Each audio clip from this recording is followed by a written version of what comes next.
Alright, thank you everybody. I want to welcome you to tonight's event, McLuhan in New York. My name is Jacqueline Reich, or Jackie. I am the chair of Communication and Media Studies at Fordham. And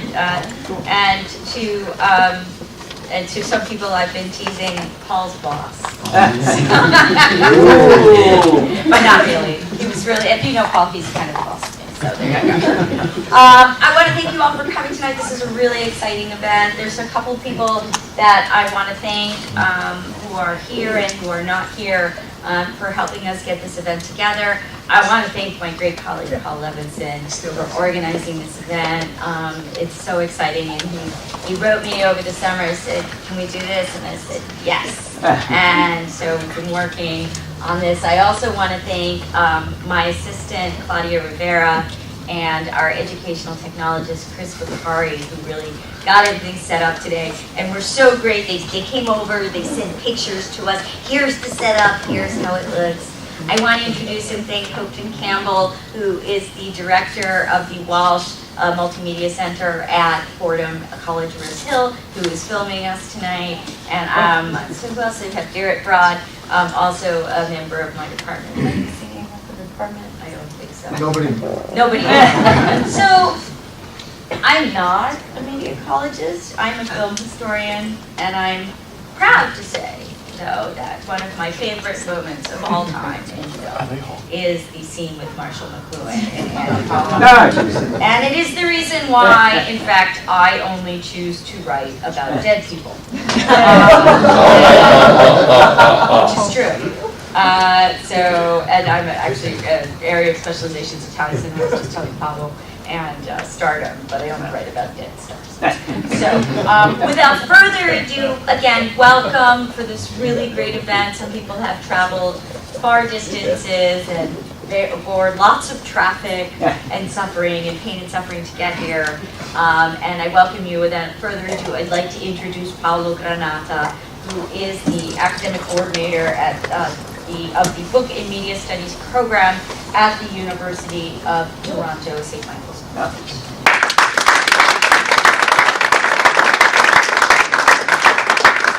Thank you, Paul's boss. Thank you for this introduction. Thank you all for coming. Thank you.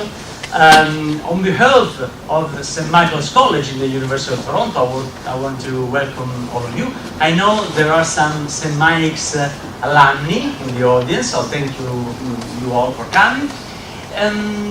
Well, let me point out that St. Michael's College is the McLuhan's intellectual home in the University of Toronto. So McLuhan came to teach to Toronto at St. Michael's College. And so we at St. Michael's College are very, very proud to be the McLuhan's intellectual home.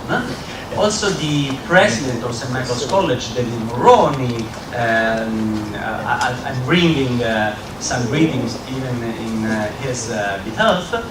And so we are very pleased to promote this event with Fordham University. And I was just thinking that in Toronto, McLuhan found the right kind of subsoil to establish a tradition, an intellectual tradition, to establish a school of thoughts. He played a fundamental role in establishing the so-called Toronto School of Communication and Media Ecology. So Toronto and St. Michael's College played a special role in the legacy of Marshall McLuhan. And then in 1967, as you know, Marshall McLuhan, along with his son Eric, came to Toronto. So came to New York. And McLuhan's father, McLuhan's son came to New York, and at Fordham they found the Holy Spirit. So I believe that Fordham provided a very stimulating environment for McLuhan in establishing relationship with the city and artist environment with scholars. It was a very, very special moment for McLuhan and for New York at all. And so here we are to celebrate this joint venture between St. Michael's College and the University of Toronto and Fordham University. Well, my teammate in this endeavor is Paul Levinson, and I'm very pleased to introduce Paul. Paul is a professor of communication here in media studies, communication and media studies at Fordham University. His non-fiction books have been translated in 12 languages. Non-fiction books include The Soft Age, Digital McLuhan, New Media. His recent short monographs include McLuhan in an Age of Social Media and Fake News in a Real Context. Are there some fake news? His science fiction novels include the so-called The Plot to Save Socrates. Even his stories and novels have been nominated for Hugo, Nebula, Sturgeon, Edgar, and many other awards. He appears on CNN, MSNBC, Fox News, Fake News, Discovery Channel, National Geographic, and numerous TV and radio programs.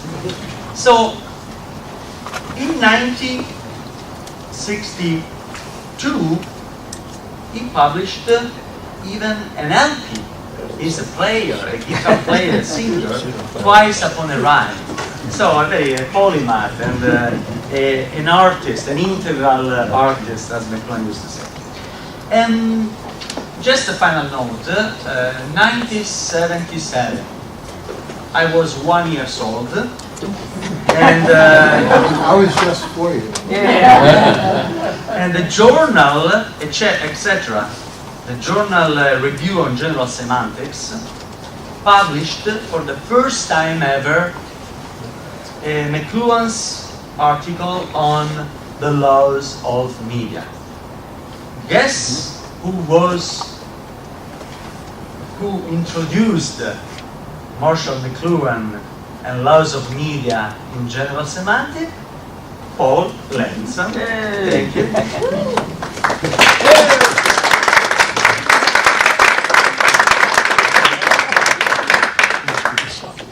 Well, thanks. It's an incredible honor being introduced by the best dressed man in this room. First, let me tell you how we're going to work this. I'm going to introduce Eric, and Eric's going to talk. Then I'm going to come back here and have Paolo come up and say the same nice things about me again. But we'll come back up here and talk. And then I'm going to introduce John Carey. And at that point, when all three of us have talked for about 15, 20 minutes each, we're going to open the floor for questions. So I know you're going to have a lot of, urgent questions, but wait until all three of us have finished speaking, because we'll be able to use you even more, so you'll have more questions with anyone. I first met Eric about a year after I wrote that preface to the laws of the media. I thought that was such an important concept. This was back in 1977. And I said, we should have a conference about this, a tetrad conference. And so about a year later, we organized a conference at Fairleigh Dickinson University, where I was then a professor. And that's the first time I met Eric. And that was a very interesting conference. Bob Bleckman is here in the front row. He delivered a paper at the conference. A couple of people who disappeared into the void delivered some very interesting papers. Marshall McLuhan, of course, made a major presentation. And so did Eric. And I already knew at that point that Eric McLuhan was far more than just Marshall McLuhan's son. I knew that Eric was an active collaborator in everything that his father was then doing in the 1970s.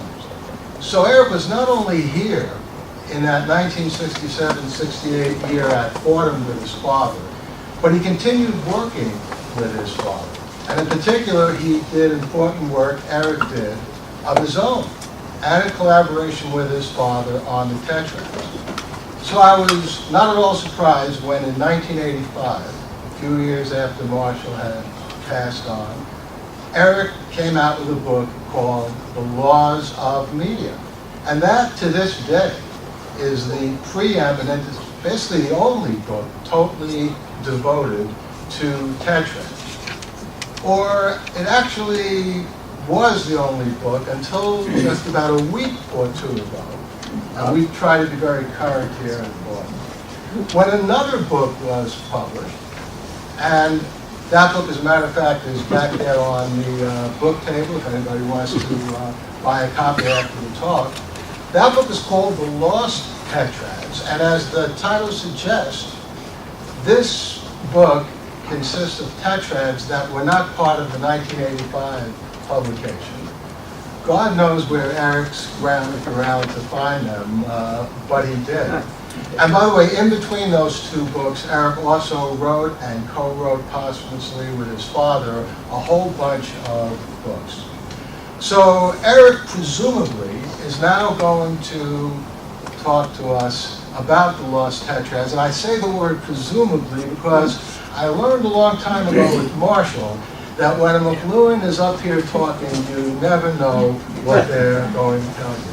Eric?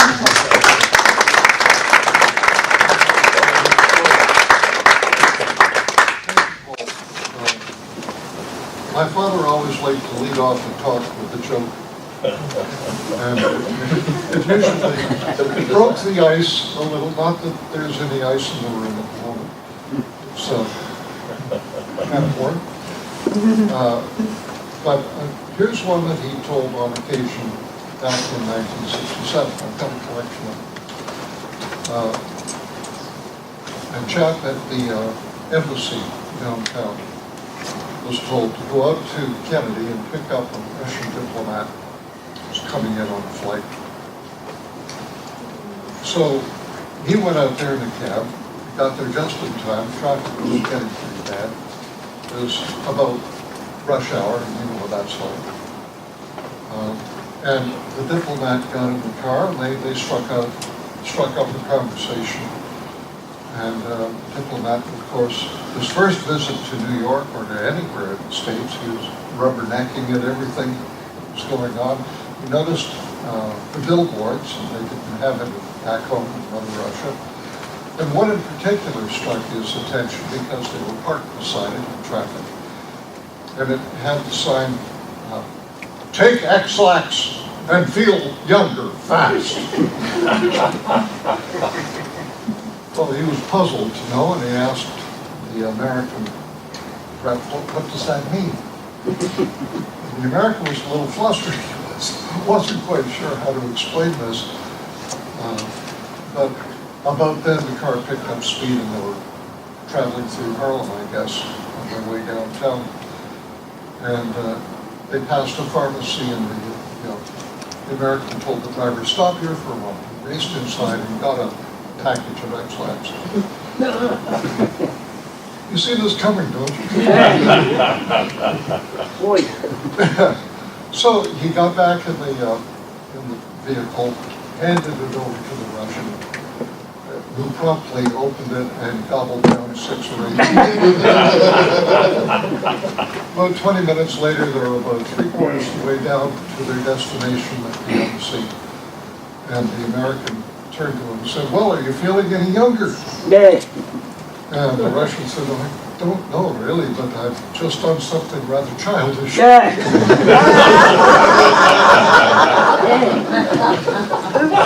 See, it breaks the ice fair. Back in those days, oftentimes jokes had a story attached to them. There's one I recall. This will be the last, but without a storyline, it's very simple. Who was Alexander Graham Kowalski? The first telephone pole.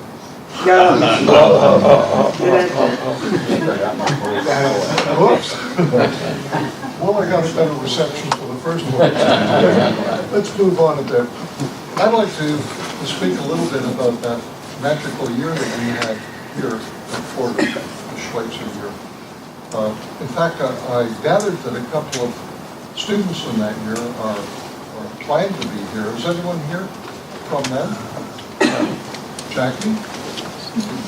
Jackie, let's see, Egan. No. Back then, she was Jackie. Yeah, back here too. Oh, yeah. There's another one. And another where? John Carey. Oh, John. Oh, yeah. Were you a student? He's a very unassuming student. Yeah, I was going to say, I thought, given your eminence, you were more a member of the faculty or something. Oh, well, I better watch what I say. We have a tape, audio tape with some pictures thrown in of that opening lecture. And we had it running just before proceedings start going, and I think the idea, Paul, is to run it again as soon as we're done. Well, we're completely finished with that. When we're completely. Unless you'd like it run and just totally preempt your talk. No, No, let's not get the vote there. I listened to it a few days ago and then wrote Paul excitedly. It's a magical lecture. It's the very first time that my father and the team of Harley Parker, Ted Carpenter, and John Culkin had met the group of students. It's the opener, the door opener. So John Culkin, Father Culkin, opens with a few remarks, and then he introduces my father, who speaks for about 10 minutes. And my father is followed by Harley Parker, who is a painter, and used to work at the Royal Ontario Museum as an exhibit designer. And he and my father wound up writing a book called Space in Poetry and Painting. So it's a counter juxtaposition of two arts, side by side, on facing pages. And throughout the book, there are 100 or so exhibits, 100 poems, 100 paintings, and in between each of them were some comments, the famous prose. That had never been done before, and that came out, I think, that year, 68, wasn't it? When Space and Poetry and Painting came out. It was a magical year, an exciting year. All kinds of things were happening. Let me put it in a bit of context for the older ones in the crowd. You'll be nodding at this, or I'll have words with you later. 1967 was the year in which the Beatles album Sgt. Pepper's Lonely Hearts Club Band came out. 67 was the year it started. 68 was the other half of the year, and that year, Magical Mystery Tour came out. Back to that. And of course, Frank Zappa and the Mothers of the Invention had something to say about Sgt. Pepper, and that's another talk, another time. That year, Harley, Ted, my father, I sort of bouncing around as a TA. Each of us gave separate sort of groups, classes, but we all got together at least once a week in a plenary session. At that year, I can speak mostly about what I did because I wasn't attending too many of the other sessions. I was sort of busy behind the stage, but I had, let me see, with Harley he and I started a course on the effects of television with the full group. And we discovered after a week or so, 2 weeks, that we were not talking to the choir. The students had, for the most part, they were fairly advanced in their studies, they were third or fourth year students. And they had already taken a lot of conventional courses in media, communications. There was no such thing as media studies, it was communications.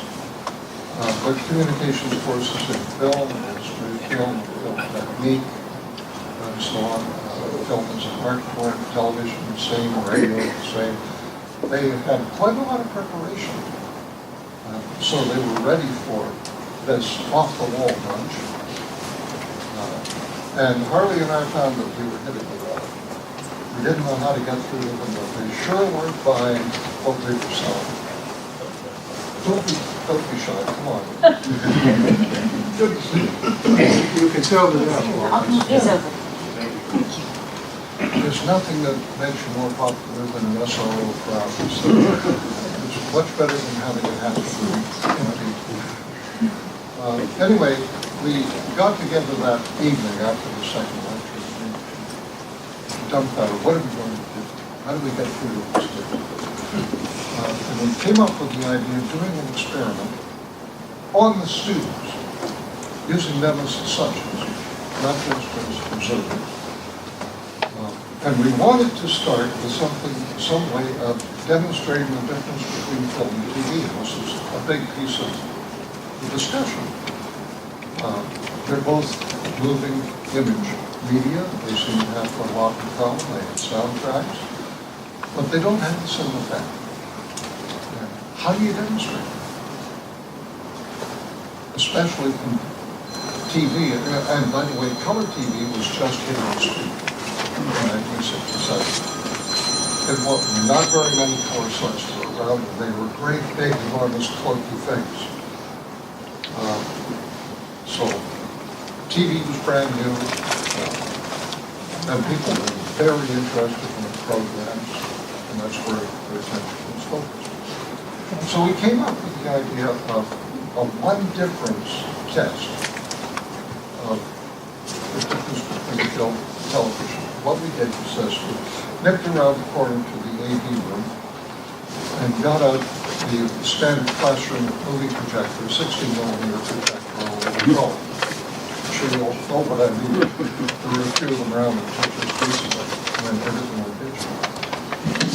We got that out, and we searched around in the library of films they had. They had a lot of little short films. We had a 1-hour class. We wanted to show 3 movies. Each one had to be about 8 or 10 minutes long. That was the deal. And we'd show a movie and then ask the students for an essay and then show the next one and so on. And the room was organized something like this. It was a theater room. So at the front was a stage about this high off the ground. There was a center aisle, just like here. This wall had on the other side of it a corridor. Inside the building, 2 doors. This wall had big tall windows and curtains. That was the outside of the building. Just to give you a sense of where we were. We set up a projector right there where Francis is, where Francis, the guy who played church with me all the time. And the crazy Dick. Right there, we had a projector shining on a screen in the middle aisle, which was this way, not facing us, but this way. Half the audience on this side would look at the screen, right, turning to their left. The other half on this side would look at the screen by turning to their right. Okay. Get this in your mind. The speaker was underneath the screen, so the sound source was the same for everybody. It came from right here, under the screen. The screen itself was very high-tech. It was a bed sheet. Nice, clean, white bed sheet hung from, I forget what we hung it from. It was a pole or something. And so we showed the 3 films. As I remember, and I may be wrong, and Jackie, maybe you can correct me, there were 2 black and white films, and the 3rd was in color.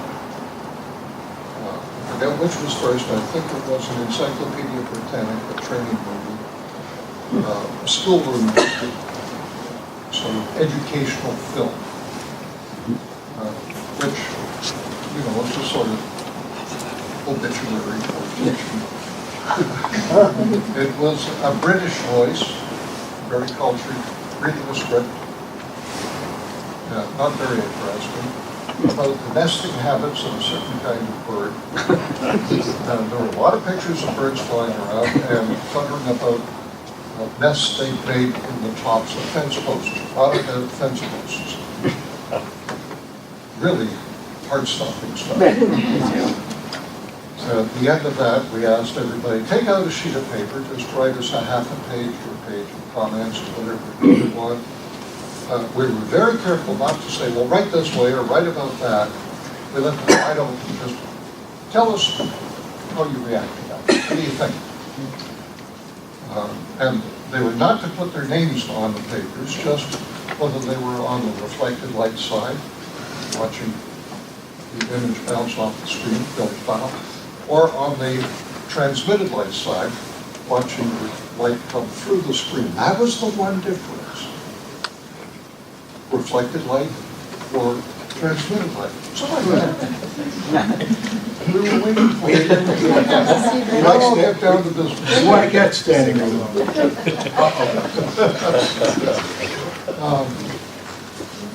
So everybody in the room saw the same film on the same screen at the same time, the same size, everything the same except which side you were on. So we collected the papers, and then we said, now if anyone wants to trade sides, you can move over to the other side, and a few did. And we showed another film. The next film, as I recall, was a U.S. Army training film on venereal disease. Black and white. More ways than one. And the same thing at the end. A few comments, half a page to a page. And just put which side of the screen you were on. And then we said, now if anybody else wants to trade sides or go back, okay, just keep the balance of male and female approximately the same on each side. And the number. So we didn't want 80 on one side and 20 on the other. Then we showed the third. The third was totally off the wall. It was called Dream of the Wild Horses. And at this time in film, there was a whole branch of filmmakers called underground film. Underground film was anything but studio. And some really crazy stuff came out of there. I remember one film by Ed Emschweller called Oh Damn Watermelons. Don't ask. It was really crazy stuff. But Dream of the Wild Horses really consisted of a bunch of horses running around on the beach, sometimes in the water and sometimes just on the sand. They'd set up a hoop, set fire to it, they made the horses go through the sewer, playing with horses in the four elements, earth, air, fire, water. This went on for 10 minutes. Oh, and the soundtrack, not a word. The first two were all spoken words. Scripted. Third one, not a single word. Instead, for soundtrack, we had some really good nightclub jazz. Nightclub jazz, horses, beach. How can you lose? And it was in color, which made a hell of a movie. So to make a long story longer, we collected all the papers and sent them off, sent the students off, and went back to Harley's place and started reading. And we had two stacks, right through, right on the screen. And we read the two stacks separately, kept them separate, read them through a couple of times, and we started to see what the differences were. I won't go into detail on this. I've written it up a long time ago. But it amounted to this. The people on one side of the screen, I won't tell you which is which, were using all they've been taught about criticism, about how to approach, talk about film, how to be critical of it, how to take stock of it. They got into things like continuity, editing technique, shot selection, and so on and so on, continuity in the script. Really good film.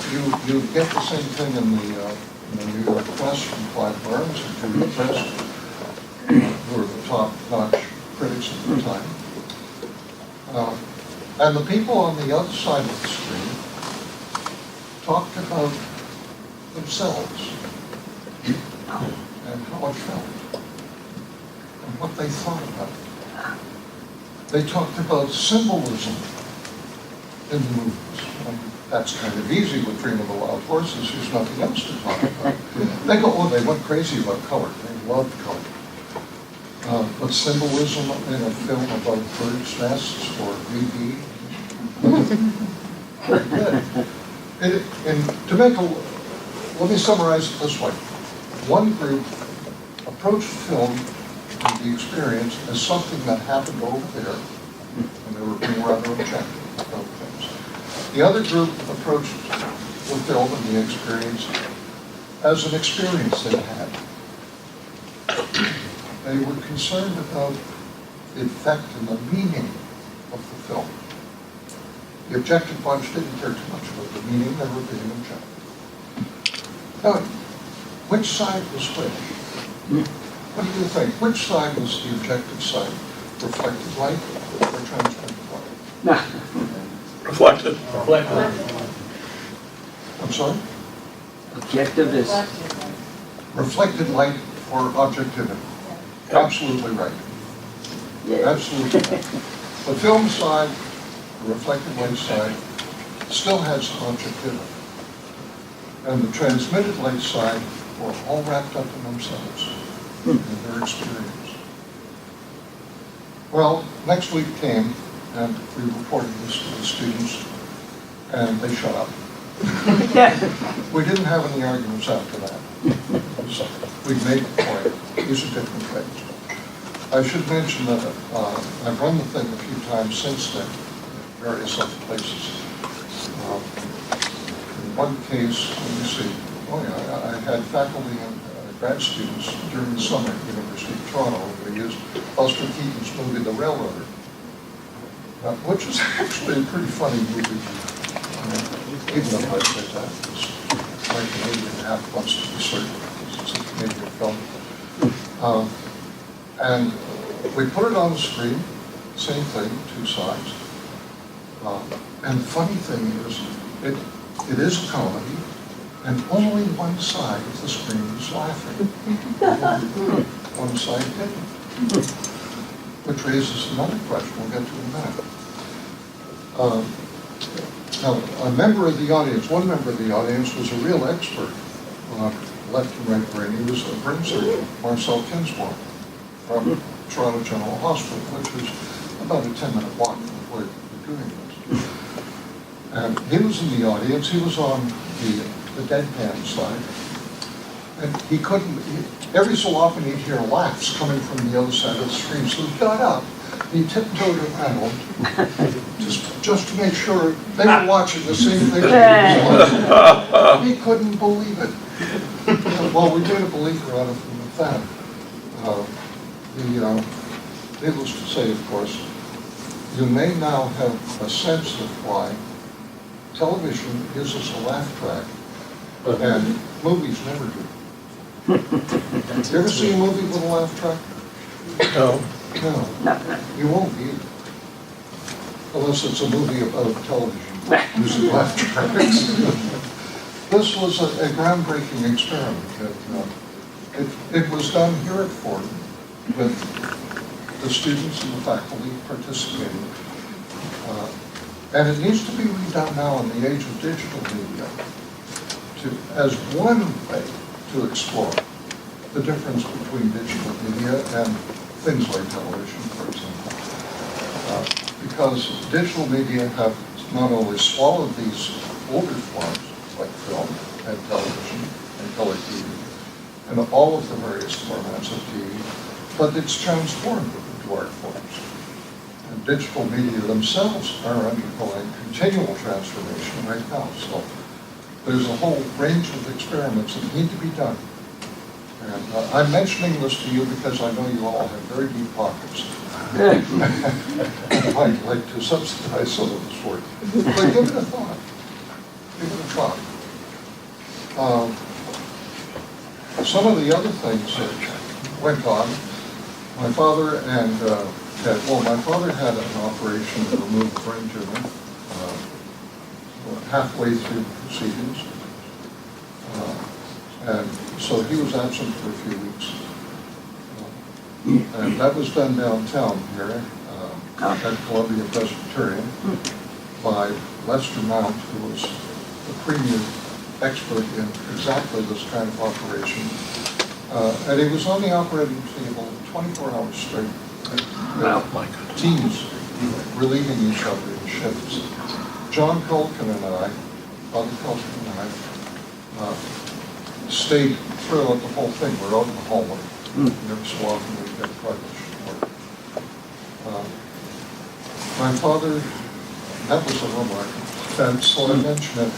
My father and Ted and Harley also got involved in a commission to design an issue of Harper's Bazaar magazine, which they did. Although my father's part at that point, he was recovering from the operation, was rather minimal. But they did a lot of work together. Ted was largely involved in executing and seeing that project through. I taught a couple of other courses.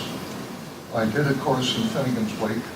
Of course, the right word. We sat around and read Finnegan's Wake, looked at each other, and scratched our heads. Finnegan's Wake is basically a 625-page joke book. And along the way, all the playfulness has a very sharp edge to it. We learn a whole lot about perception of words, of language, of imagery, and about yourself. If you spend a couple of weeks playing around in Finnegan's Wake, you'll find that you become very hard to get along with. Because you can't listen to a conversation without hearing all the things that people are saying, without realizing they're saying things. They use words in a sort of casual way, but the casual way has some deep psychological, subliminal roots. And so you see into them a lot more than they want to be seen. And that's why also you get all sorts of jokes that they're not aware they're telling. It's a wonderful piece of work, and it still works very well. Once in a while I manage to get my son to sit down with me and we read a page or so. And he's not the same for the rest of the week. Of course, he's not the same from one week to another anyway. That's a private joke. It reminds me of the story of the Irishman in a bar downtown, if you like. And a fight breaks out.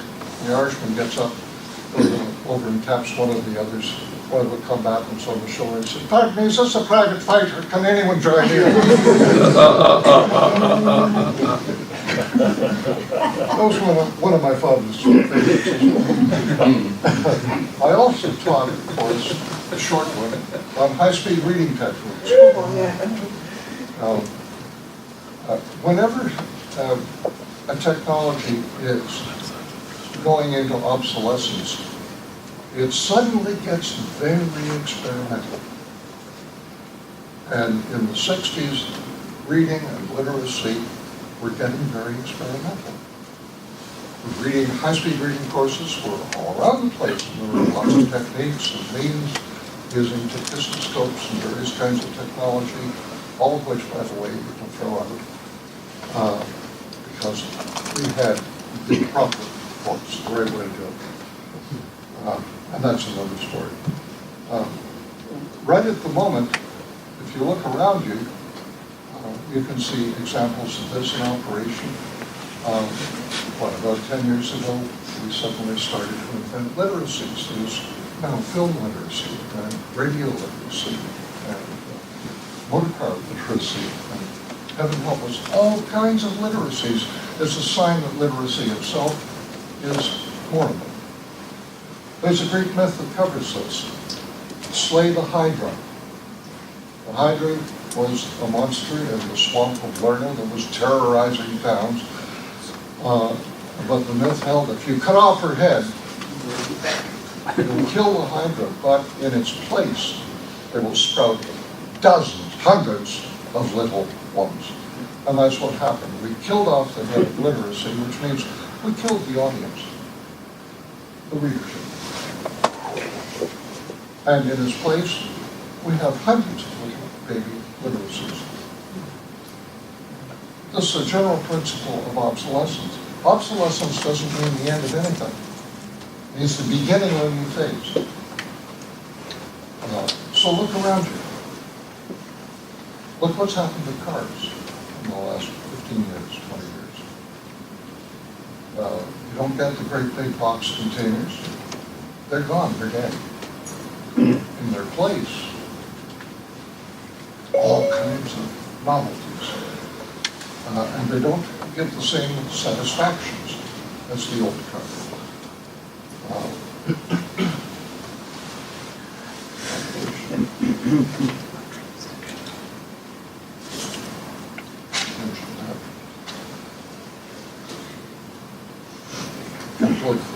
Sort of concluding observations.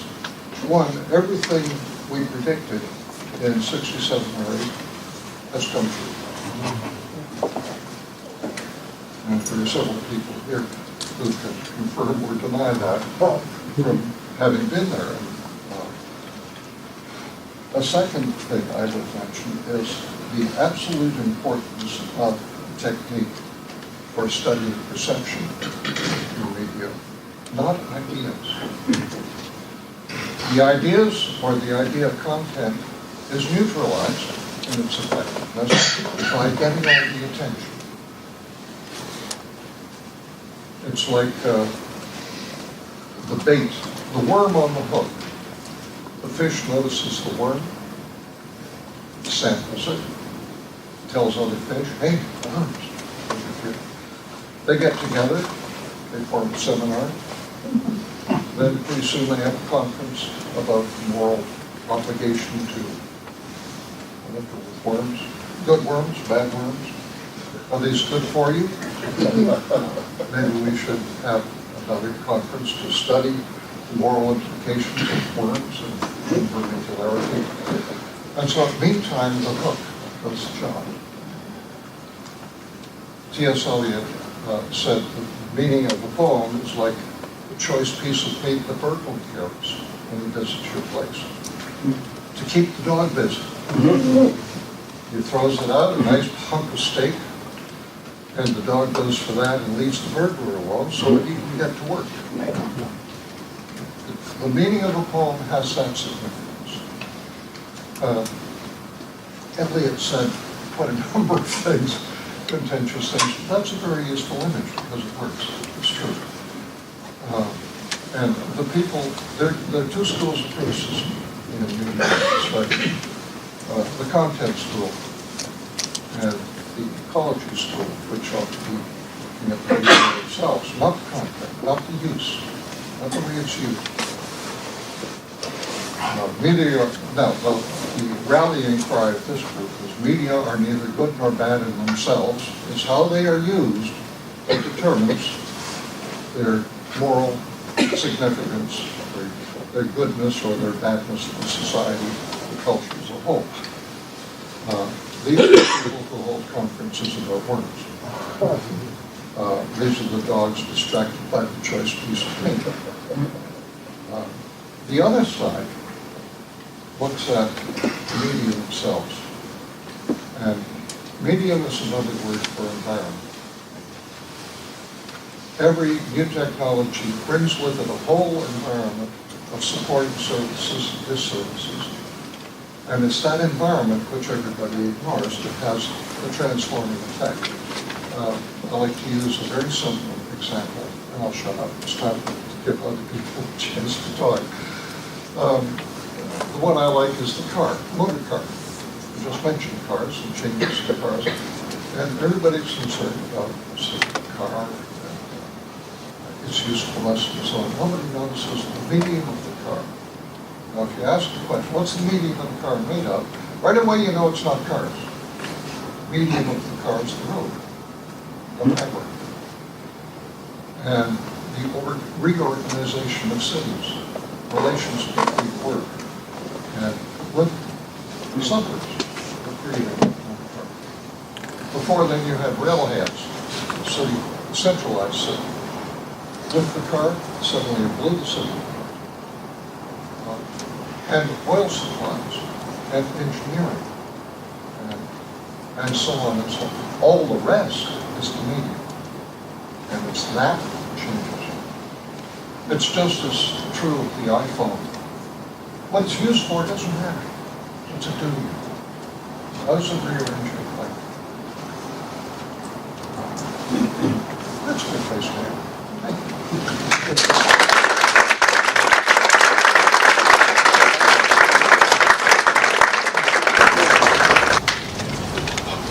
read Eric's pictures. I agree with everything Eric said, which is pretty amazing because I rarely agree with anyone completely. But I especially think when Eric said that everything that he and Marshall and the other media theorists back in 67, 68 were talking about, how everything came true, that's not hyperbole. That itself is truth.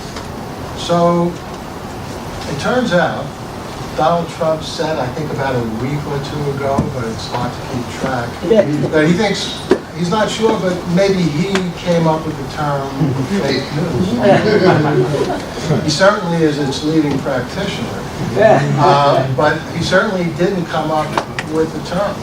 And I don't know who came up with the term, but as long ago as 1969, there's a tape of Marshall McLuhan being interviewed on some Canadian television network, and there's Marshall going on about fake news.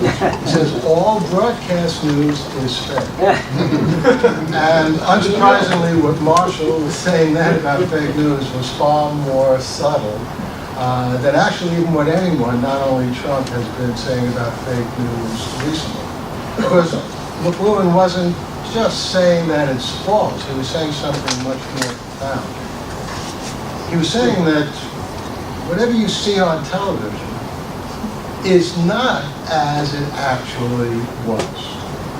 And I remember the first time I began thinking about that, you know, Walter Cronkite used to end his broadcast, and that's the way it was. And look, I loved Walter. He was great. He looked like my wife's father, so that was a good thing also. And he was a very honest person. In a Gallup poll in the 70s, he was chosen the most trusted man in America. But he was not telling the truth when he said, and that's the way it was. A more accurate rendition would have been, and that's the way a small group of editors and CBS News thought you should think it was. But you can understand why Walter didn't want to say that. It was not a good but that's what McLuhan was talking about. And that's still true today. And it doesn't mean that we shouldn't trust these media, but we need to appreciate them for what they are. You know, the New York Times says all the news that's fit to print. It's really, again, all the news that a small group of editors decided might be deemed fit to print. So, okay, we'll print it and we'll decide whether to put it on page 1 or 10 or on the top or the bottom of the film. So that was 1969 when Marshall McLuhan said that. And if you go back 5 years, 1964, the book Understanding Media that Eric mentioned, which came out actually the same year that the Beatles hit big, and I'm getting back to the Beatles. There's a great chapter in that book in which Marshall McLuhan talks about the Greek myth. And Eric told you about one Greek myth. McLuhan loved to apply Greek myths to our present age. And in this case, he was talking about the Greek myth regarding Narcissus. And he wrote a little chapter called Narcissus Narcosis. I'm sure most of you have heard the story. I won't repeat it at great length, but the gist of it is this was an incredibly good-looking young man who pretty much fell in love with his own reflection. And his favorite pastime was looking into pools of water and gazing wistfully at himself. And some Greek nymphs came by and tried to interest him in other things, but nope, Narcissus was just totally engaged in looking at his reflection. And by the way, there are several endings to that story. My favorite one is he was so much in love with his own reflection that he tried to reach into the water and get it and fell in and drowned. It's a little apocalyptic, but that's, you know, something that McLuhan back in 1964 was able to say when we watch television. We're really looking at our own reflections. We're not literally seeing ourselves, but we see ourselves in what we see in our media. And that's why it's so engrossing. Well, that sounds very familiar because you hear people today talking about news bubbles, right? And they tend to blame Facebook and Twitter. We surround ourselves with news that just reinforces our own opinions. That's true enough. But it didn't begin with Facebook and Twitter. It began long before that, and McLuhan was talking about it in 1964. And you can go back 2 years before that to the Gutenberg Galaxy, and this, of course, is one of Marshall McLuhan's most famous ideas or concepts or percepts or whatever you feel comfortable calling it. You've all heard about it, the global village. So in 1962, there was the Telstar satellite that was launched.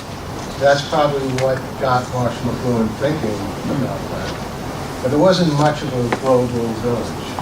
In fact, there was no global village in 1962. There were national groups that watched television, but they weren't villages. Because in a village, people interact. But the people who watched television in 1962, all they were doing was watching.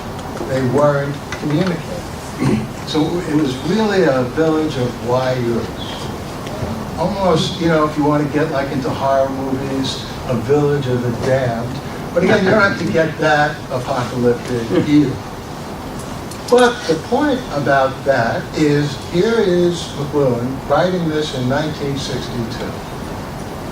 And if you look at the age we live in now, and have lived in for the third couple of decades already, that is a global village. We put the announcement of this event up on Facebook, and in addition to all of you good people who came here, 100 or 150 people said they were interested. And those people, for the most part, don't live in New York. If they did say they were interested and live in New York, I'm going to keep track of the fact that they didn't come. But most people couldn't get here. But if you look at Facebook, it is an embodiment of the global village. But my favorite of Marshall McLuhan's tools, and it's tough to choose because the light on, light through, that's great.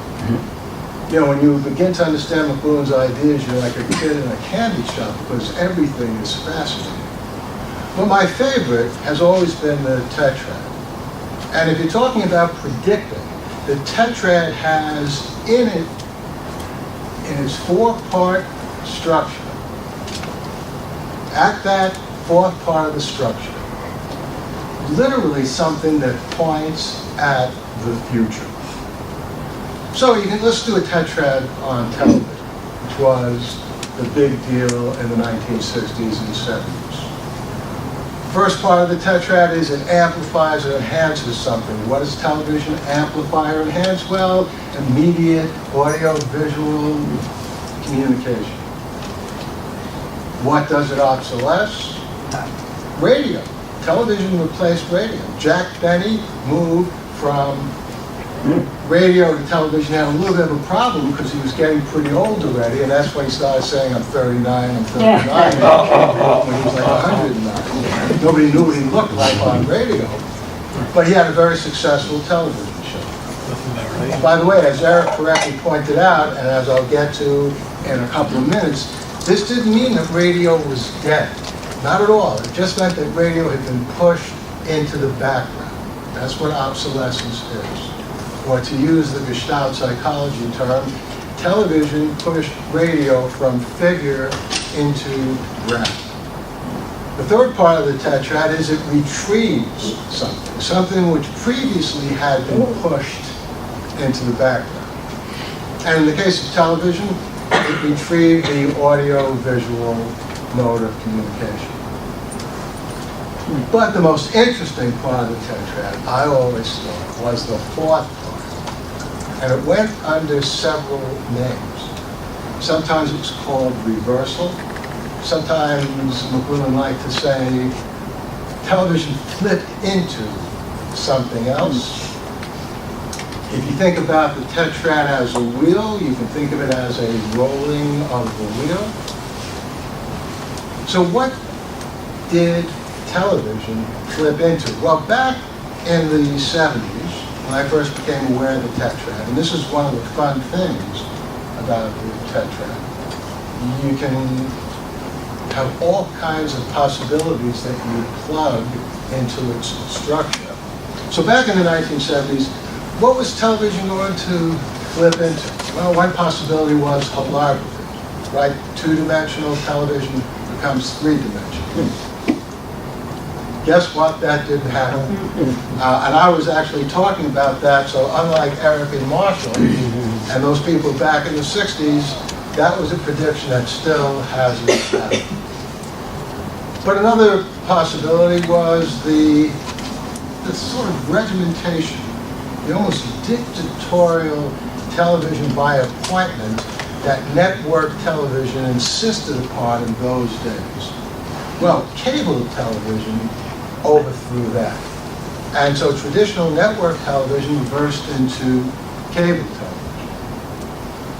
And many other things as well. You could say that television reversed into the internet, which is another kind of swing. In fact, Neil Postman, who was my dissertation advisor at NYU, didn't like the internet because he thought it was a kind of television. I always try to tell him, well, it's related to television, but it's not television, because it's what television has flipped into. In 2003, I realized that something very significant was happening again with television. And my daughter Molly is here in the audience. I feel like Donald Trump introducing but in the fall of 2003, one day Molly says to me, hey Dad, did you hear about this show Alias? I don't know how many of you have heard of Alias. It was Jennifer Garner's first big show. Great series on conventional network television. I think it was ABC. And so Molly said to me, hey, you know, this is a really good show. You might like it. But there was a problem with my liking it, and that's because in 2003, Alias was beginning its third season. So who wants to, like, start reading a book in the middle? Well, here is one of the ways I use my professorship at Fordham University for better or worse. I wrote an email to, I guess, the publicity people at ABC. I said, hey, I'm doing a study on Alias.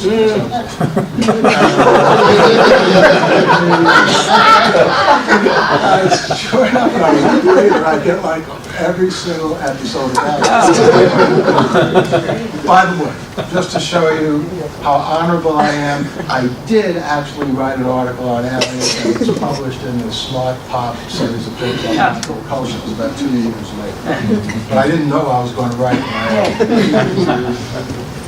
What I discovered then, and I didn't 100% realize it, but it was the beginning of my realizing this, is that television had flipped into, reversed into something very profound and unexpected. And we have a name for it today. We call it binge watching. And sometimes used in a derogatory way. I don't think there's anything wrong with binge watching. As a matter of fact, again, apropos what Eric was saying regarding literacy and books, what binge watching does is it makes television more like a book. Because think about it, if you pick up a novel, like, say, one of my novels, The Plot to Save Socrates, pick that up, that'll show what it's about. And you start reading it. You decide when you stop getting the story, right? You can stay up all night and read the whole thing. That's a good idea. Then you can get another one of my novels and keep doing it. Or you can stop after a couple of chapters and then come back to it the next day or a couple of weeks later. In other words, you, the consumer, have complete control over the pace. network television didn't allow that.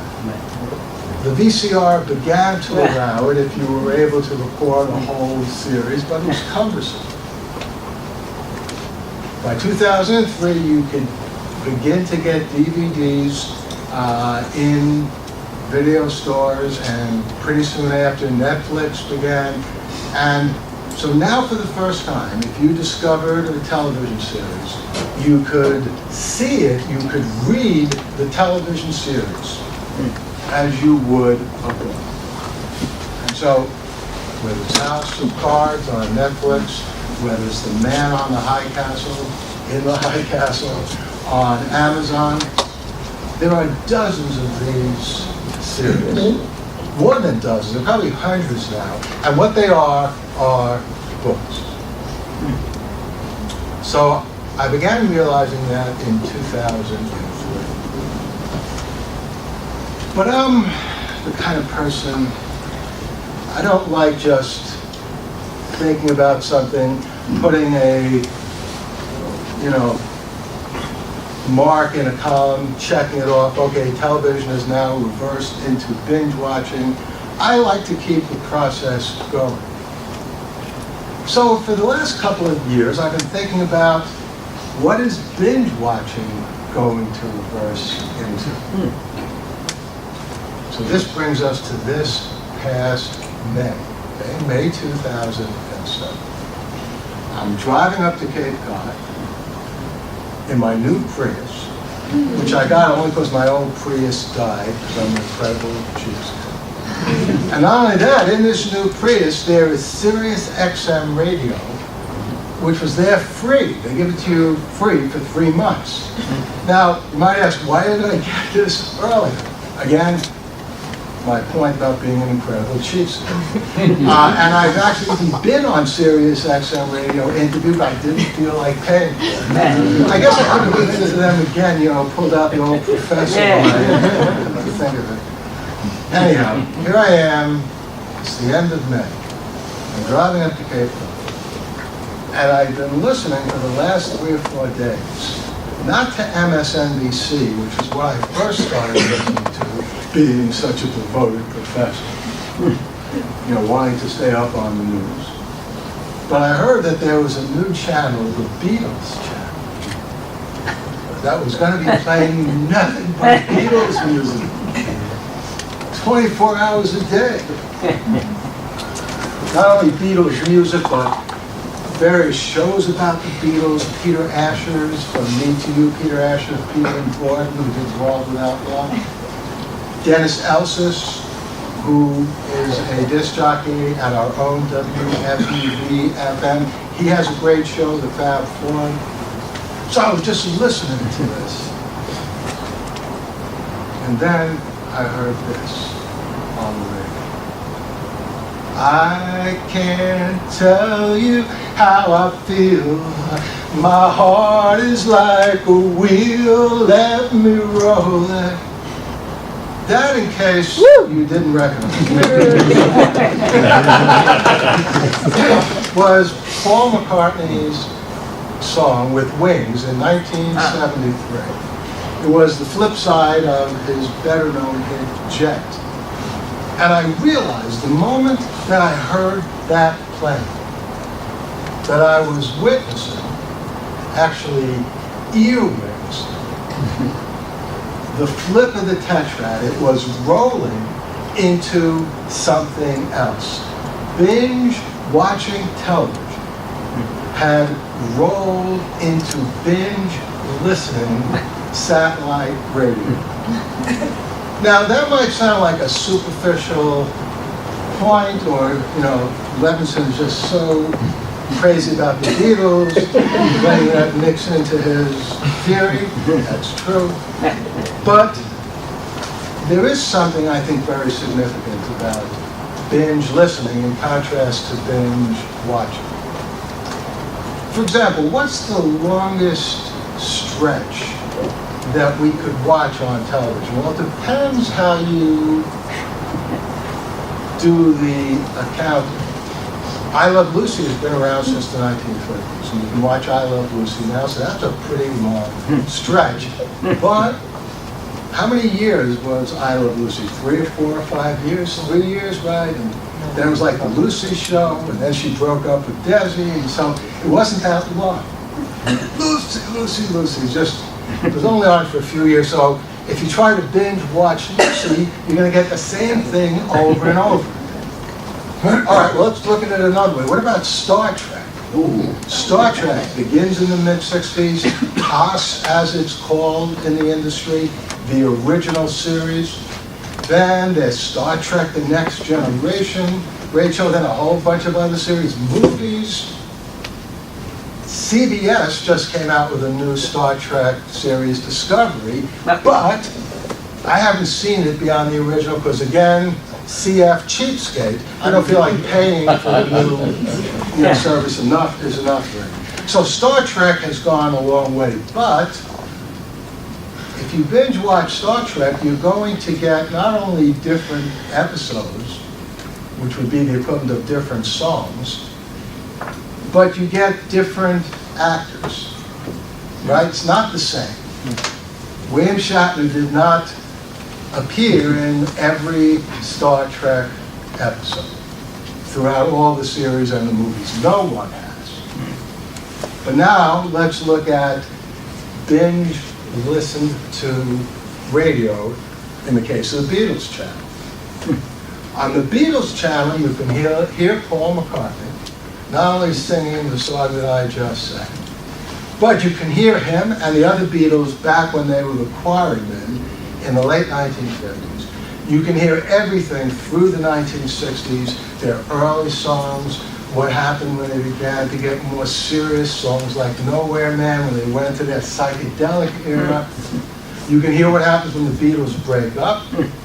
And indeed, you can hear Paul McCartney literally singing at one of his concerts in the last couple of months. That to me is a very profound development. And then there's also this. The ear, the acoustic mode, is something which Marshall McLuhan, Tony Schwartz, who John Carey is going to talk to you about, and savvy people who have studied media have long realized, in one way or another, shapes everything else. There is something very profound about the way sound reaches our brain. It's a very different way than the way light reaches our brain. What happens with light is it excites an optic nerve and gets to our brains. What happens with sound is there's literally eardrums in both of our ears, and they vibrate. And that's how it gets to our brains. And that vibration is not just an incidental thing. So sound shapes us. And one of the things that Marshall McLuhan and Tony Schwartz like to say is that television itself treats the eye as if it were an ear, because television is all around, just like sound is all around us, and many other characteristics of television. But here I am talking about Tony Schwartz when we have somebody on our panel, John Carey, who knows far more about Tony Schwartz than I do. Because John, as you know, was here in 67 and 68. He was not only a student at Marshall McLuhan seminars at Fordham, but he went down to Tony Schwartz's studio in Manhattan, a really magical place. I was lucky enough to be there once. And when you walked into that studio, you literally felt like it was a scene out of a movie, like you were going into like the inner sanctum of somehow people who understood what was going on. John Carey is also a professor here at Fordham, a professor of communication and media management, which is actually a sibling of the Department of Communication and Media Studies. We're the older sibling. They came up with the name management, by the way, because they were hoping if somebody were listing departments in alphabetical order, that Department of Communication and Media Management would be listed first. But it wasn't John's fault, I'm sure. Who can we blame it on? Dennis, maybe, I don't know. Anyhow, with that, let me finish up my talk and welcome John Carey to our stage.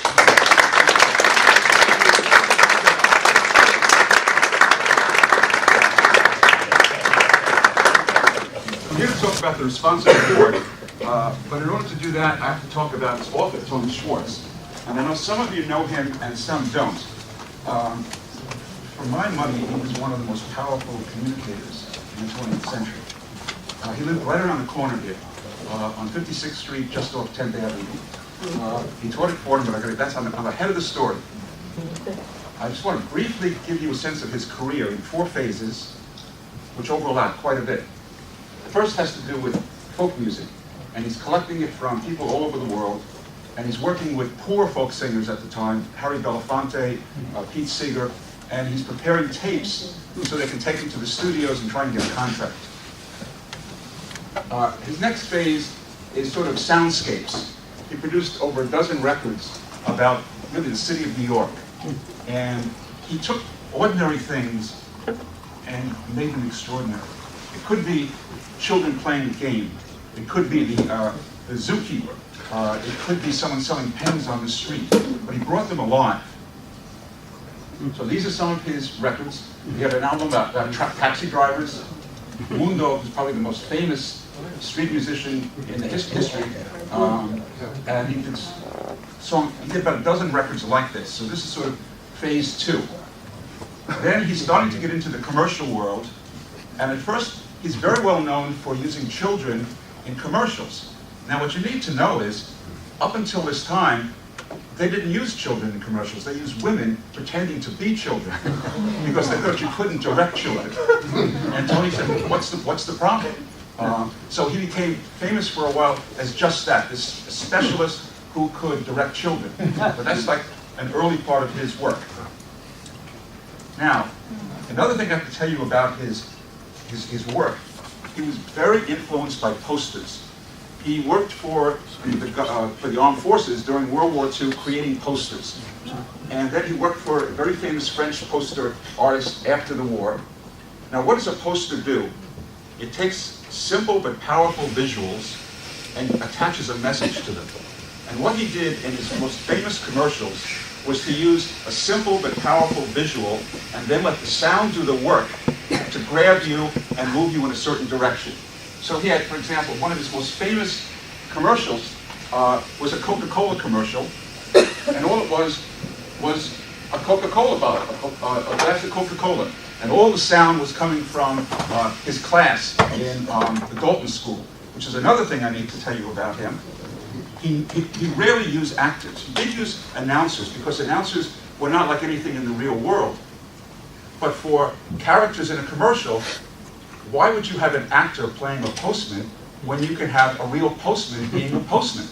And so most of his people in his commercials were real. They were postmen, they were barbers, they were kids, they were real people. And that was part of the power of his communication. This too. And by this time, he's moved past just children, and he's doing commercials for some of the most powerful big companies in the US. And he has, Paul alluded to it, he had this basement studio. It was in the basement of a townhouse. It is hard to convey what it was like. It was very small, maybe 12 by 15. He had the best equipment in the world. The sound was sound you probably never heard, and I've never heard anything like it.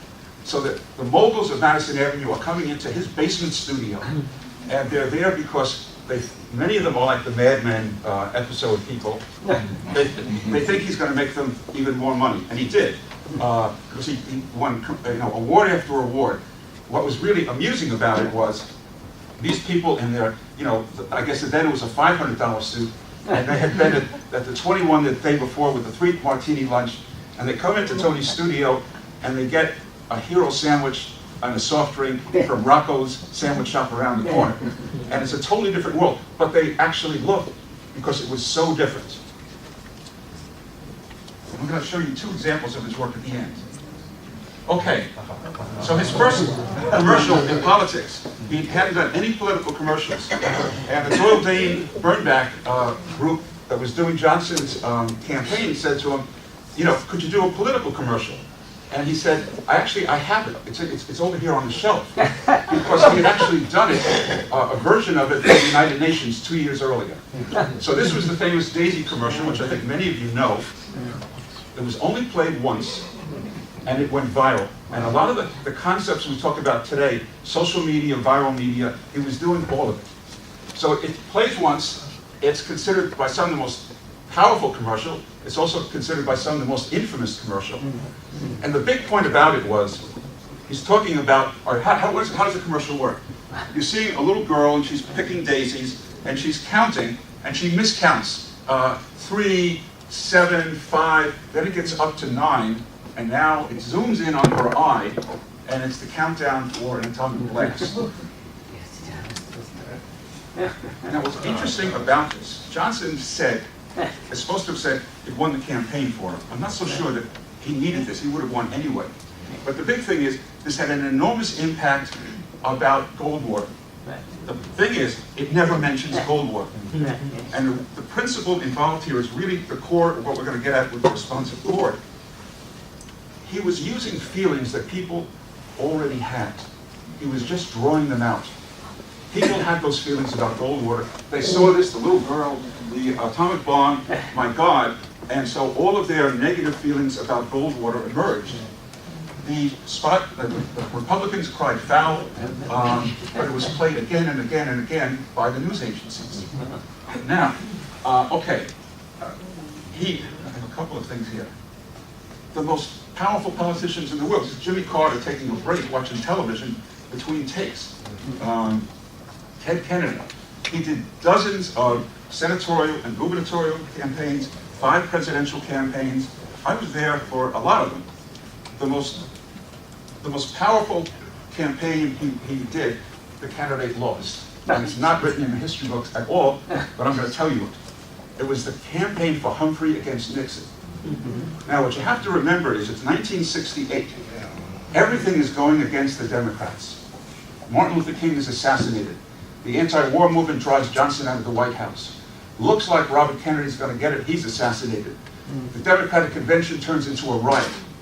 Humphrey is the last man standing. Everyone else has been wiped out. It's Labor Day.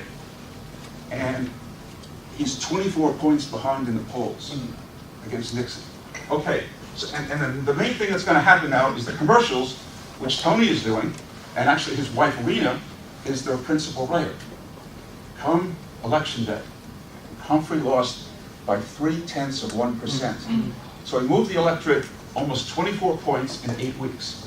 But as they say, history is a version of things written by the winner. So Joe McGinnis wrote the book about the great Nixon campaign. In fact, it was a disaster.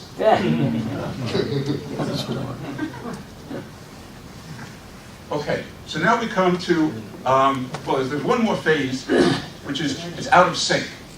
A phase in which Tony is doing a lot of nonprofit stuff, educational stuff. He's in tremendous demand as a lecturer. He writes 2 books. And once again, these powerful people are coming to his studio. Carl Sagan, the Surgeon General Koop, Huntley from NBC, Bill Moyers, name after name after name. They're coming to see what he has to say. What is he up to? What is he doing? So now we come to Fordham and McLuhan and Tony. Okay, Tony met McLuhan in 1965.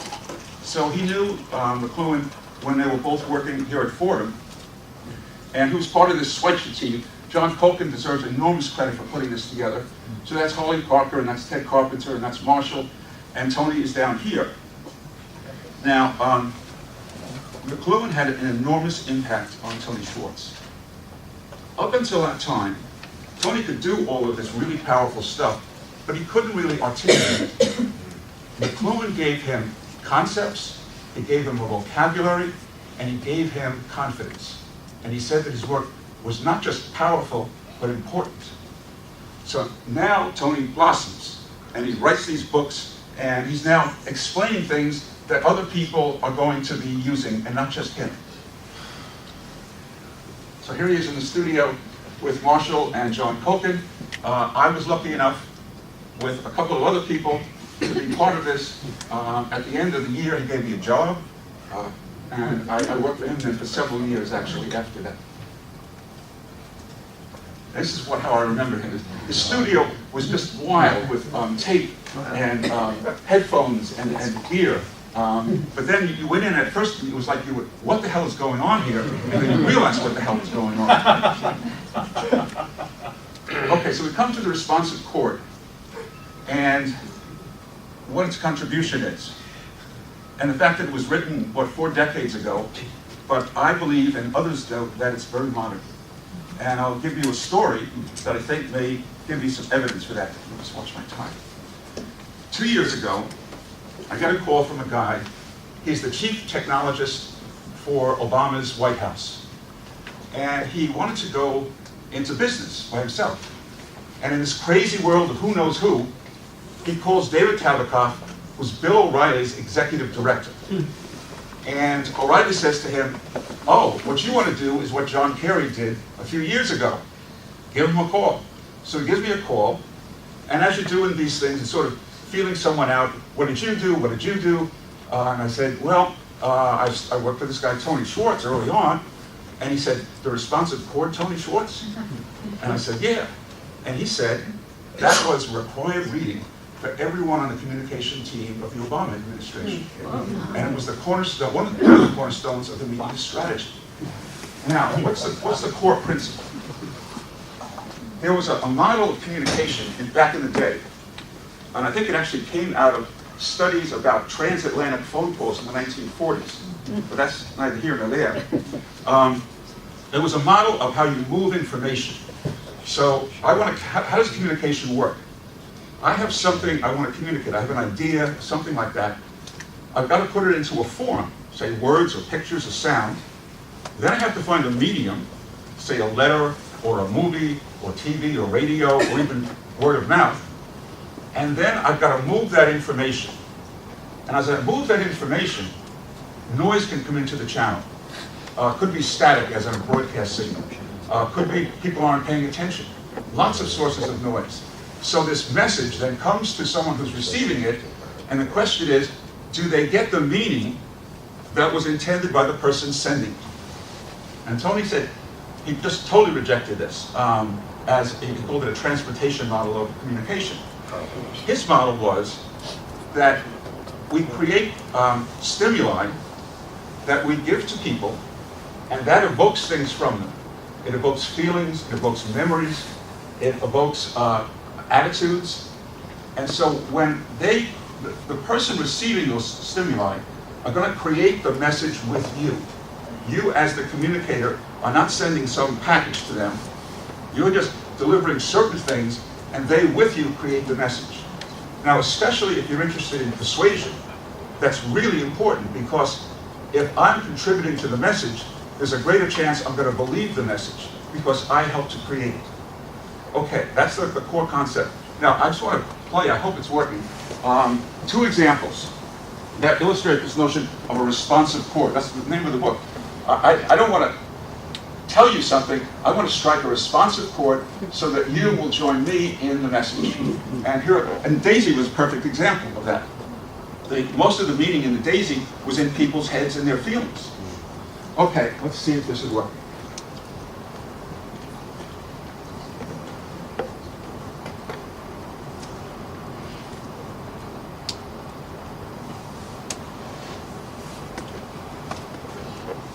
Okay, first one, they're both radio commercials.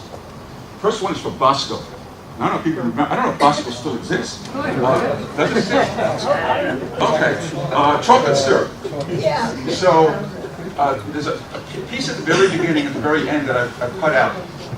The very beginning, it's a woman saying, Johnny, come get your Bosco. Then you're going to hear this. And at the very end, the announcer says something like, Bosco makes milk taste better. Okay, so what I want to see is, does this evoke something from you, a memory maybe? You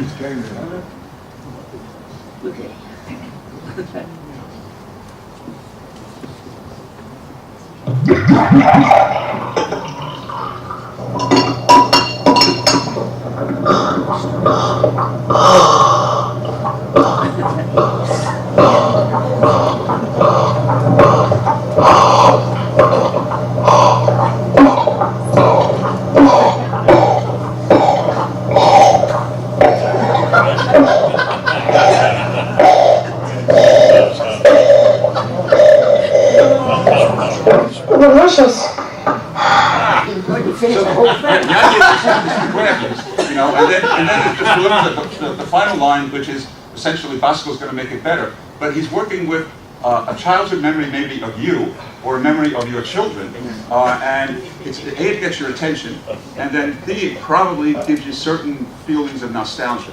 Okay, the second one. What year was that? That would have been in the 60s. The second one is for the movie Woodstock. Now, Tony had something he called mnemonic sound, where he would overlay, he wanted to get more information than you could, let's say, in 30 seconds or 60 seconds, so he would overlay it. And I'm going to play this thing for Woodstock. You're going to hear the names of 20 artists in less than 10 seconds. Now, it's not speeded up, instead it's overlaid. Now, I play this in my class all the time. I use a lot of this book in my class. If you know the names of these artists, you will hear their names. So a lot of people in this room may hear them. If you're 20-something and you only know a few of them, you hear those, but you don't pretty much hear the others. So we can take what you know in your head, and if that knowledge of the name was there, you fill it in.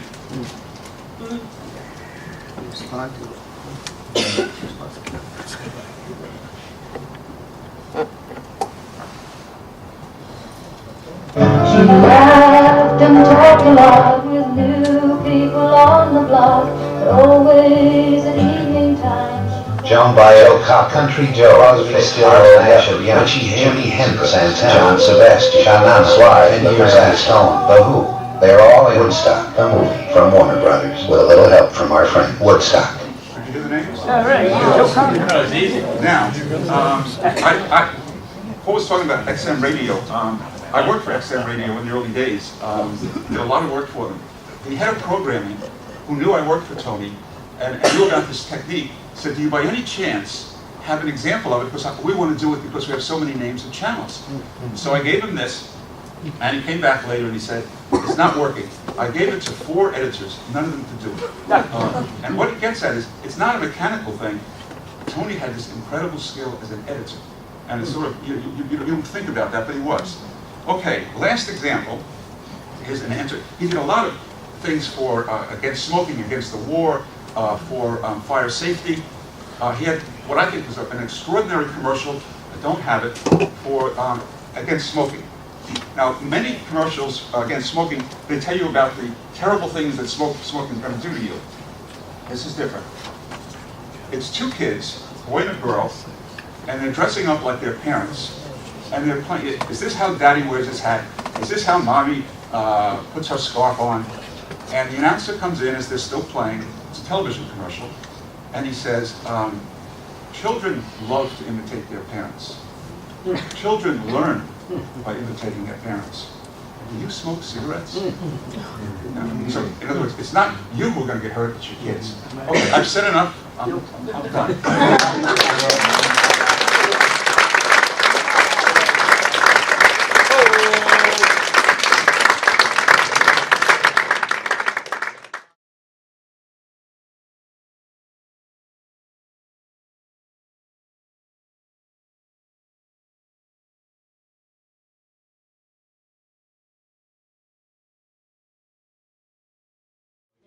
All right, we're now going to submit your questions. Oh, no.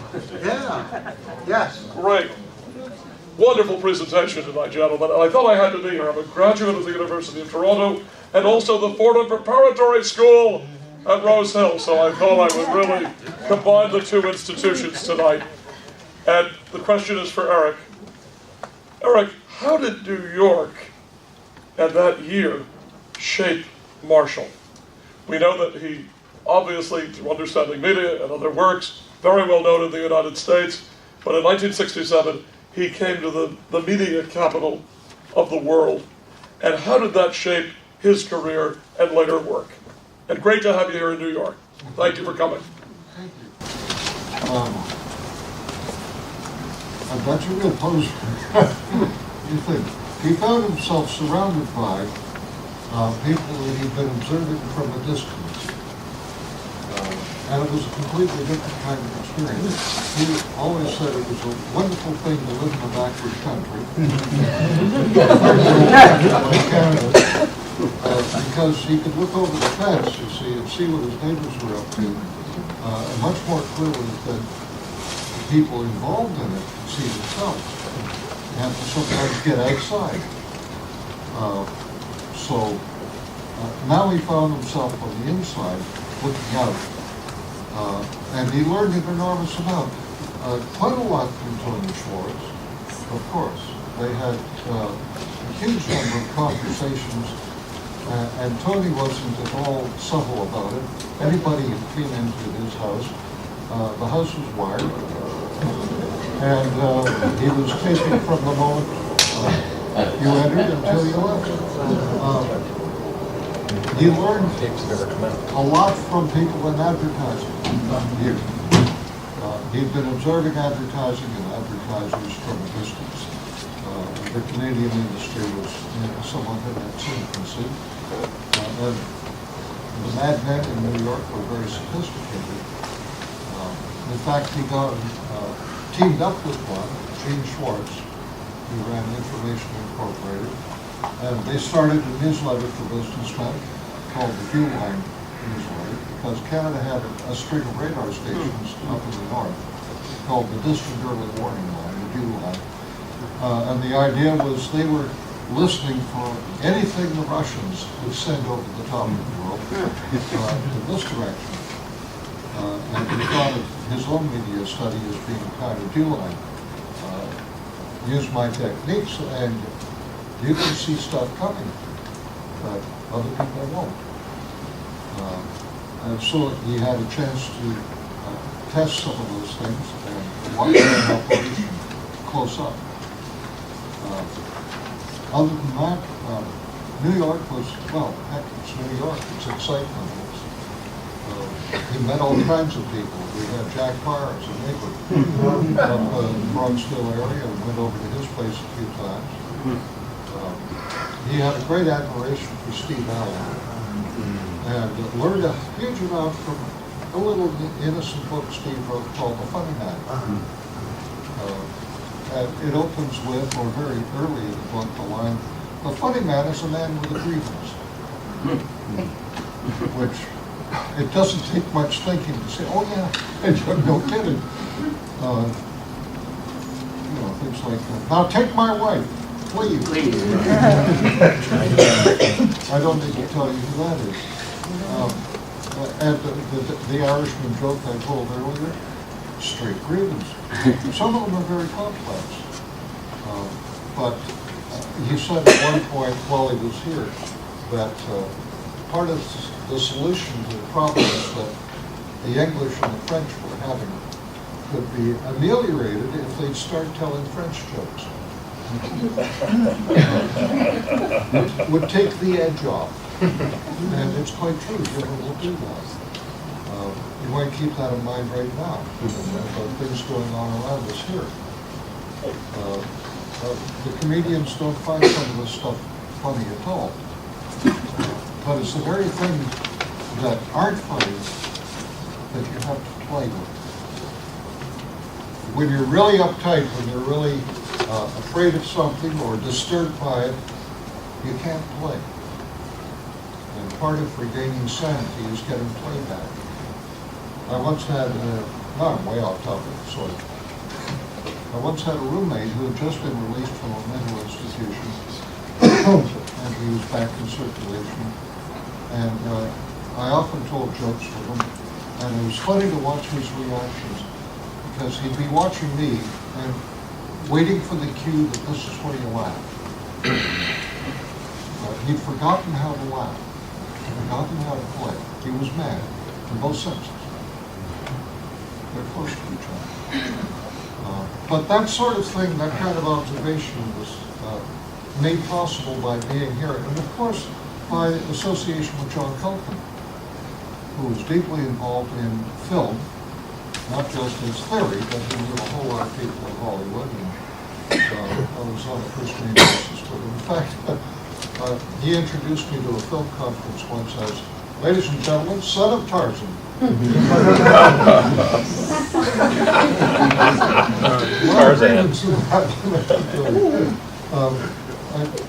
I don't know what else to say. Let's try somebody else. Yeah, but I just want to say one quick thing, though. It reminds me of my favorite line in Marshall's book, Take Today, the Executive as Dropout, which is that the only people who have proof of their sanity are those who have been discharged from mental institutions. Questions? Yeah, yes, right there. You, right? Yeah. Hi, I'm in media now, and I studied Marshall a little bit in grad school in the early 2000s.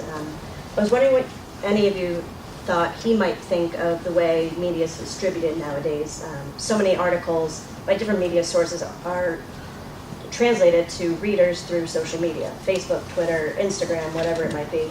And you don't necessarily know who the source is, you just see a headline. What would he think about that? The fact that the source is becoming ever more anonymous. Well, I've come at it from a slightly different angle. The fact that he talked about the fact that we were in a global village, that essentially we were all getting the same thing, and that meant we were one village even though we were the world. And I think the internet has totally shattered that. We're not in a global village anymore. We're in a million isolated villages of our own choosing. And I think he would observe that if he were here. I think actually both are true. I think we are in a global village, but again, we tend to surround ourselves with things that agree with what we already believe. But I would also add, because I hear implied in your question, you're wondering if McLuhan might make a value judgment about it and be concerned about it. And I always like to point out, whether or not this was true or not, McLuhan would always say, he said to me dozens of times, he wrote this, that he was not making judgments one way or another as to whether things were good or bad. He was merely exploring, he wasn't explaining, he was probing, he was not judging. Well, add one thing to that, because I remember this very well. He said, don't take everything I say as gospel. A lot of what I say, I'm just testing the waters, and I may disagree with myself a week later. And think. He said, think of what I'm doing as probes. Yep, they call them probes. Yep. To your point, let me quote something that Ted Carpenter, the anthropologist, would remark about primitive art. He said, primitive art is never silent. Anonymous, he said, equals unanimous. It's anonymous, and it's a function of everybody. Everybody produces. I like that. Yes. In the late 1960s, Stan Freberg, the radio writer, did a devastating imitation of Marshall McLuhan. I think it was a radio commercial, maybe it was one of his routines. I wondered what Marshall thought of it. And then also around 1967, Columbia issued a recording, and I wondered whether you had a part in the recording and could tell us a little about it. Two things. He thought the Freberg thing was hilarious and very annoying. I had very little to do with the actual producer of that record, the LP. It was called Medium is the Massage. And after the book, and it was produced by Jerry H. Altman, the same crowd that produced the book,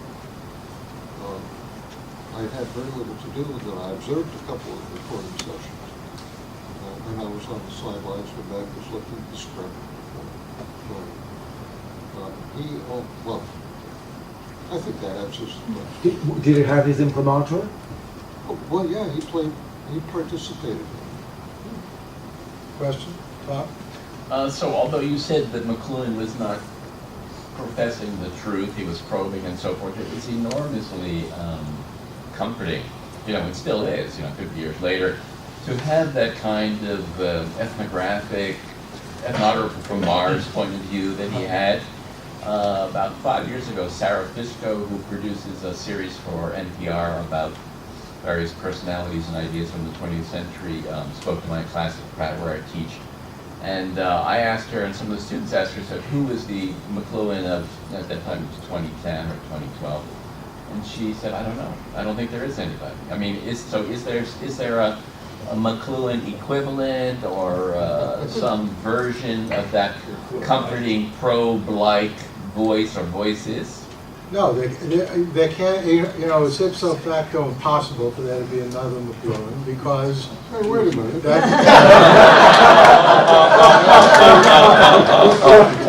But Eric McLuhan is Marshall McLuhan's son, and so Eric was influenced by all kinds of things that Marshall McLuhan did. And since Marshall McLuhan wasn't Marshall McLuhan's son, he couldn't have had that same influence. So I think there's a sort of mania in the popular media to try to find who is the current, but there isn't. There was one Sigmund Freud, there was one Karl Marx, there was one Marshall McLuhan. I think that's great. Just like there was just one the Beatles. Lonnie. Harvey. Sorry. The community is a village. We are in a global village. I came all the way from Atlanta as a result of seeing your announcement. And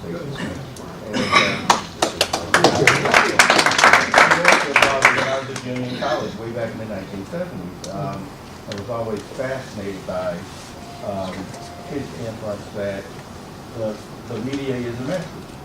And I'm just wondering, I've wondered all of my life since then. What would he think of? What is the message of this social media glut of information that we seem to have? What would you say that message is to people? Well, the message is the effect it has. And so if you want to know the message of social media, look at the effect that it has on the people involved in it, which is everybody. One way to find out the effect, and there are a number of ways of studying media, that is, environments. One way is suddenly, abruptly take it away. What would happen if, as of midnight, some wicked witch of the West waved your wand and every single piece of technology involved in social media were obliterated? You got up in the morning and none of it was there. What would change? The distance between where you are and where you will be then is the event. What would happen if we suddenly got rid of the motor car? All of them, every single one. We have a lot of empty parking lots, roads that aren't getting used, air pollution. And think of the political implications. All of that would rearrange itself. We'd live in a different culture. That's one way to study media, and that's a very good one. I agree. I think it is a good one. I'm just going to add, unlike Marshall McLuhan, I do make value judgments. I think it's a useful thing to do. And I think, by and large, the impact of social media has been beneficial, notwithstanding Trump. But you can no more blame Trump on social media than you can blame Nixon on television. And the fact is, it's much more complex than that. And as a matter of fact, I think social media have in their great communicative capacity to let every single person here in the audience, any place in the world, become a producer, the most democratizing possibilities of any media system in history. But we've yet to see it happen. The only thing I'd add to that, which sort of is disagreeing, I think what Paul is saying is correct. But one of the academic question is to throw, that was a great question, but another question is, why is so much social media negative? I've been at meetings where, like, the head of news for NBC said 80% of the social media comments about NBC News are negative, and they're really negative and they're really nasty. One of the things that's happening in a small way, we get these evaluations at the end of the term. When they were on physical paper, they were relatively mild. You know, they liked it or they didn't like it. They might say, well, the professor is spending too much time on small detail. Now, if they don't like it, they say, boring. Can't this guy talk about something of interest to me? So there's this amplification and negative quality that's in a lot of social media, and I don't know why. Question, yes. Hi. This is really for anybody. We were talking earlier about the binge watching and the binge listening, as you said. In the 1980s, when Sony introduced the Betamax, Jack Valenti, who was then the head of the MPAA, got in a lot of trouble because he said that the Betamax technology was to the American movie producer what the Boston Strangler was to the woman home alone. That didn't go over well. And the fear with Jack and the American movie producer is the same fear that the network executives had with binge watching and business binge listening, which is control, giving the viewers and the listeners more control. And I was wondering how that increase, and not even increase, but need for control, necessity for control affects the environment as opposed to when we didn't have that control 40 years ago. I think there's, oh, go ahead. What I want to point out about that, because I've studied this fairly carefully, networks or really any large organizations like to have control. They have a lot of trouble with serendipity. And what happened then was mom and pop video cassette rental shops emerged, and the networks and the film distributors couldn't control it. So what did they do? They tried to kill it. Now, and ultimately they lost the big court decision about the first sale doctrine. They made tens or hundreds of billions of dollars in spite of what they tried to kill. Yeah, there's a perpetual struggle, as you're pointing out, between what the people who produce entertainment and sell entertainment and news do and what consumers of those products want. And I consider our current age to be the best victory so far, it's not a complete victory, in that never-ending battle. So, as far as binge watching television, I think it's great that Netflix and Amazon are exceeding HBO and Showtime in viewers in some cases, just as I was delighted to see HBO and Showtime exceed NBC and CBS. And for that reason, I think Sirius XM radio, it's no coincidence that it happened there. It didn't happen on AM radio or FM radio. So it's part of an evolution of media, and I think it's by and large a healthy thing. Yes? Hi. So I guess I'll stand up for it. I think it's in the book Culture is Our Business, where Marshall, whoever wrote the book with, writes that the late 19th century politics was governed mostly by the Pennsylvania and New York Central Railroads, whereas in the 60s we can expect that to be the new political parties to be NBC and ABC or whatever. My question to you is, do you think the same is true in 2010 to now with maybe Verizon, AT&T, which mediate most communication? That's my question. What do you think?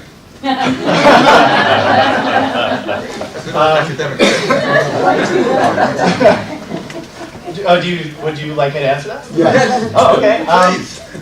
Anything other than we... Sure. I mean, I think maybe Facebook, Twitter, social media is the content, whereas the transmission of data, through 5G networks, etc., is the message. Stored memory and sitting on servers all over the world, retrievable precisely, seems to be the message. All right, good answer. One last question. I didn't mean to. Sorry. I tell you what, we'll have two last questions. I don't care if we go over 9 o'clock. Okay, first to come with One comment, has it occurred to anybody that in the age of social media, representative politics is dead? And the two-party system is useless? And now just think, the representative politics was invented in the railroad age. So you sent a rep across the country to present your ideas and your views and your preferences. In the age of the internet and social media, you don't need to do that. You pick up the phone and you're there. Well, just to comment on that, comment, I agree, but, you know, I just wanted to raise yeah. that perspective. People have been talking for God knows how long about why can't we have direct democracy, everybody vote through their computers. And I've always, and other people have been concerned, and now with all this evidence of Russian hacking, basically, unless we want the Kremlin installing our leaders, that might not be the best idea. Okay, you had a question. So Next you one. referred to all the predictions that came true. Which ones stand out the most in your mind from 67 or 65 that seemed strange then that have come to pass? I mentioned, I mean, I think the global village was something, we all take it for granted, but it's almost hard to fathom unless you actually live through that age how far away we were from a global village in the 1960s. It was a great phrase, but there was really not much reality behind it. I have a good one. I have an answer to that one. Okay, go ahead. In Understanding Media, Marshall says that someday a computer will be concerned with every facet of the destiny of a stick of gum. Sounds like Amazon Prime. That's definitely something to chew on.